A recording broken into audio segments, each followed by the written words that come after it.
जीवन में उतार कर रखना। कभी जिंदगी में अगर कभी ऐसा योग लगे, कभी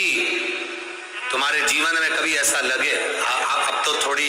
शरद चालू हो गई, ठंडक चालू हो गई, तो मट्टी के पात्र का जल से शिव का अभिषेक कभी तो नहीं हो सकता, पर बैसाख महीने में, ज्येष्ठा महीने में कभी मौका लगे अपने जीवन में और तुम्हें लगे कि मेरे जीवन में दुख समाप्त ही नहीं हो रहा, मेरे दुख जा ही नहीं रहा, तो 5 बेलपत्र,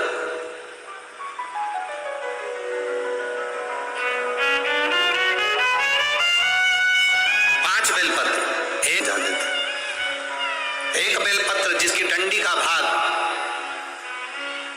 जल जहां से बहकर बाहर निकल रहा है, अशोक सुंदरी का स्थान देखा है ना सब लोगों ने, बस उसी स्थान पर पहली बेलपत्र।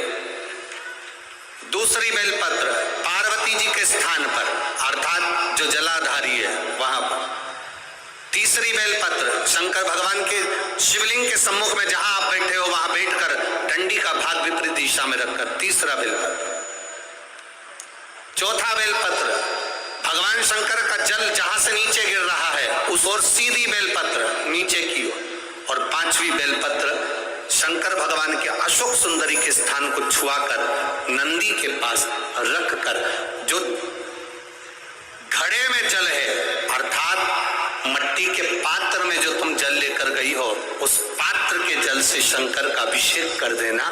शिव को वो जल समर्पित कर देना। जिंदगी में कैसा भी दुख हो वो कटता ही है, वो दुख रह नहीं सकता, ये निश्चित था।